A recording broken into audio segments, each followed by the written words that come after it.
Hi guys, welcome back to Praveen Kumar ఫ్యాషన్కి స్వాగతం. మీరు కానీ మన ఛానల్ అయితే ఫస్ట్ టైం చూస్తుంటే మన ఛానల్ మర్చిపోకుండా సబ్స్క్రైబ్ చేసి పక్కన ఉన్న బెల్ ఐకాన్ ఆన్లో పెట్టుకోండి. మేము చేసే వీడియో నోటిఫికేషన్ ముందుగా మీకు వస్తుందన్నమాట. ఇకపోతే మనం డైరెక్ట్గా అయితే టాపిక్ వెళ్ళిపోదాం. ఈరోజు మన వీడియోలో చాలా రకాల అమేజింగ్ ఫ్యాక్ట్స్ గురించి చెప్పబోతున్నాను. అవి ఏమిటంటే, మన వయసుని వెనక్కి తిప్పుకోగలం. అవునండి, మీరు ఉన్నది నిజమే. మన వయసుని వెనక్కి తిప్పుకోగలమని అమెరికా శాస్త్రవేత్తలు చెప్తున్నారు. దాని గురించి అయితే తెలుసుకుందాం. అలాగే ఉదయం నిద్ర లేవగానే ఫోన్ చూస్తే ఏమవుతుంది, ఇంకొకటి శివుణ్ణి సోమవారం ఎందుకు పూజిస్తారు, ఇకపోతే బిల్వ వృక్షం ఎక్కడ పుట్టిందో దాని గురించి కొద్దిగా మాట్లాడుకుందాం. అలాగే సరస్వతి దేవి అంటే ఎవరు, ఆమె ఉద్భవించడానికి కారణాలు ఏమిటి, ఇలాంటి చాలా రకాల అమేజింగ్ ఫ్యాక్ట్స్ మన ఛానల్లో ఉన్నాయి. చూసి లైక్ చేసి సపోర్ట్ చేయండి. బిర్యానీ తింటూ కూల్ డ్రింక్స్ తాగుతున్నారా? మనకి చాలా మంచి పద్ధతి ఏమిటంటే, ఎక్కడైనా షాప్కి వెళ్ళేసి రెస్టారెంట్కి వెళ్ళేసి మంచిగా ఒక కాంబో బుక్ చేసుకొని ఒక బిర్యానీ తినేసి, అంత బిర్యానీ తిన్నాక లాస్ట్లో కూల్ డ్రింక్ తాగకపోతే తిన్నంత మజా ఉండదు. అవునండి, మీరు ఉన్నది నిజమే, తిన్నంత మజా ఉండదు. కన్ఫామ్గా ఒక కూల్ డ్రింక్స్ తాగుతాం. అయితే ఇలా బిర్యానీ తింటూ కూల్ డ్రింక్స్ తాగితే మనకి అనేక రకాల ఆరోగ్య సమస్యలు వస్తాయని చెప్తున్నారు నిపుణులు. అవేమిటంటే, బిర్యానీ తింటూ కూల్ డ్రింక్స్ తాగితే ఆ మజానే వేరే అనుకుంటాం కదా, తాగేటప్పుడు బాగున్న తర్వాత జరిగే పరిణామాలు అనారోగ్యానికి దారితీస్తాయని వైద్యులు హెచ్చరిస్తున్నారు. బిర్యానీతో కూల్ డ్రింక్స్ తీసుకుంటే కడుపులో ఆమ్లత్వం పెరిగి గుండెల్లో మంటగా ఉంటుంది. షుగర్ ఉన్న వారికి మరింత ప్రమాదకరం. కూల్ డ్రింక్స్లో అధికంగా ఉండే చక్కెరలు, క్యాలరీలు శరీరంలో క్రొవ్వు పెరగడానికి కారణమై గుండె సమస్యలు వచ్చే ప్రమాదం ఉందని చెప్తున్నారు. మనకి చాలా మందికి ఉదయం నిద్ర లేవగానే ఫోన్ చూసే మంచి ఒక చెడ్డ అలవాటు ఉంటుందండి. అవునండి, ఉదయం నిద్ర లేవగానే కళ్ళు తెరిచేప్పటికే మనం ఫోన్ చూస్తుంటాం. ఇలా చూడడం వల్ల కూడా చాలా ప్రమాదం ఉందని చెప్తున్నారు నిపుణులు. అవి ఏమిటంటే, ఉదయం నిద్ర లేవగానే కళ్ళు తెరిచి ఫోన్ చూసే అలవాటు ఉంటే వెంటనే మానుకోండి అని చెప్తున్నారు నిపుణులు. ఎందుకంటే ఇలా పొద్దున లేచిన వెంటనే ఫోన్ చూడడం వల్ల నిద్రకు ఆటంకం కలుగుతుందంట. వీటి నుంచి వచ్చి వెలువడే నీలి కాంతి మెలోటిన్లు ఉత్పత్తికి అంతరాయం కలిగిస్తుంది. ఉదయం నిద్ర లేవగానే ఫోన్ చూడటం వల్ల అనీజీగా ఉంటుంది. ఇంకపోతే తలనొప్పి, కళ్ళు పొడిపడటం వంటి సమస్యలు, అనేక రకాల సమస్యలు తలెత్తుతాయి. మన పరమశివుణ్ణి సోమవారమే ఎందుకు పూజిస్తారు, దాని గురించి అది కొద్దిగా తెలుసుకుందాం.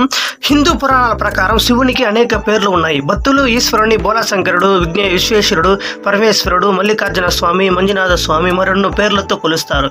శివుని పూజించే భక్తులంతా ఎక్కువగా సోమవారం రోజునే ప్రత్యేక పూజలు నిర్వహిస్తారు. సోముడు అంటే చంద్రుడు అని అర్థం. చంద్రుడికి ధరించేవాడు శివుడు. సోమ అనే శబ్దానికి విడగొడితే ఉపసహితుడు అనే అర్థం వస్తుంది. ఉపసహితుడు అంటే శివుడు కాబట్టి సోమవారం ప్రత్యేక పూజలు నిర్వహించి పవిత్రంగా పూజలు జరిపిస్తారు. సోమవారం శివుణ్ణి పూజించే దద్దోజనం నైవేద్యం సమర్పిస్తే అప్పుల బాధలు ఉండవు. 3 ఆకుల గల బిల్వపత్రాన్ని శివునికి సమర్పించడం వల్ల దారిద్ర్యం తొలగిపోతుంది. స్వామికి వెలగపండు సమర్పించడం వల్ల శుభం చేకూరుతుంది. శివుణ్ణి పూజించే వారికి అష్టైశ్వర్యాలు కలుగుతాయని చెప్తూ ఉంటారు. మీకు ఈ విషయం తెలుసా? అసలు బిల్వ వృక్షం ఎక్కడ పుట్టిందో దాని గురించి పూర్తిగా తెలుసుకుంటాం. బిల్వ వృక్షం ఎక్కడ పుట్టిందంటే, శ్రీ మహావిష్ణువు ధనసంతితో కలిసి శివుని గురించి తపస్సు చేస్తుండగా లక్ష్మీదేవి కుడి చేతి నుంచి బిల్వ వృక్షం జన్మించింది. మహాశివుడు ప్రత్యక్షమై జగద్రక్షణ భారాన్ని శ్రీ మహావిష్ణుపై ఉంచాడు. శ్రీ వృక్షం అనే పేరుతో కూడా పిలుస్తారు ఈ బిల్వ వృక్షాన్ని. ఈ బిల్వ వృక్షం దేవతలు స్వర్గంలోని మందార పర్వతం పైన వైకుంఠంలోని నాటారు.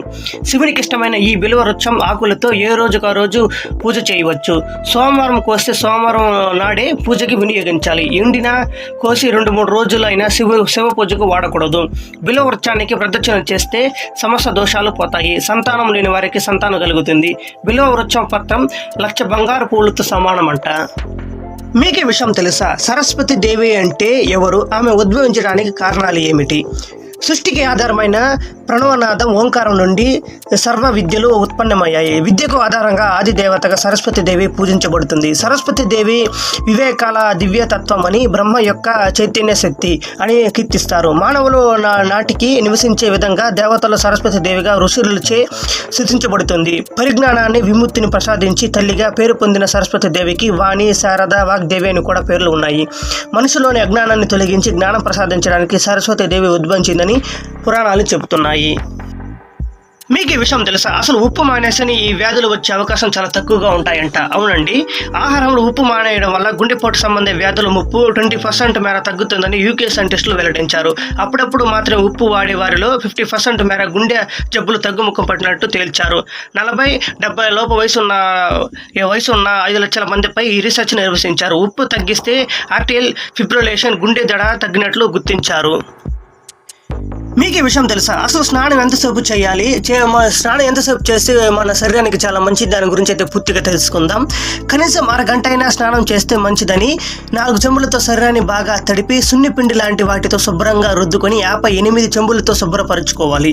చక్కటి మెత్తటి టవలతో రుద్దుకొని శరీరాన్ని తుడుచుకోవాలి. స్నానాంతరం తర్వాత శరీరంలో అవయవాలను శుభ్రంగా తుడుచుకోకపోవడం వల్లనే అనేక రోగాలు వస్తాయంట. అంటే స్నానం చేసిన తర్వాత మనం అలాగే వదిలేస్తాం. అలా వదలకూడదు. అంటే స్నానాంతరం తర్వాత చాలా శుభ్రంగా మనం తుడుచుకోవాలి. అలా తుడుచుకోకపోతే అనేక రోగాలు వస్తాయంట. ఇకపోతే మర్మంగాల వద్ద సరైన గాలి తగలకపోవడం వల్లనే ఆ ప్రదేశంలో సూక్ష్మ జీవులు అభివృద్ధి చెందుతాయి. శుభ్రంగా స్నానం చేసుకుని ఫ్యాన్ కింద 1 నిమిషం నిల్చుని ఆపై దుస్తులు ధరించడం చాలా మంచిది. మీకు ఈ విషయం తెలుసా? అసలు ఇయర్ బడ్స్ను అస్సలు వాడొద్దంటున్నారు వైద్యులు. ఎందుకంటే చెవిలో కొంచెం చిరాగ్గా అనిపించిన వెంటనే ఇయర్ బడ్స్ పెట్టుకొని తిప్పుతూ ఉంటాం.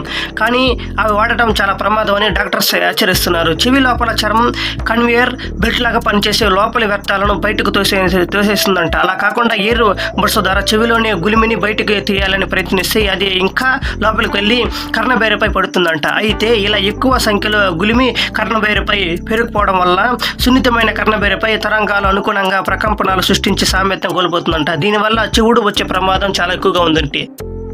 మీకే విషయం తెలుసా? అసలు ఒకసారి వయసు అయిపోతే తిరిగి రాదని చాలా మంది చెప్తుంటారు. ఇకపోతే బాధపడిన అవసరం లేదండి. కావాలంటే మన వయసును మనం వెనక్కి తెచ్చుకోవచ్చు. అవునండి, మీరు ఉండేది నిజమే.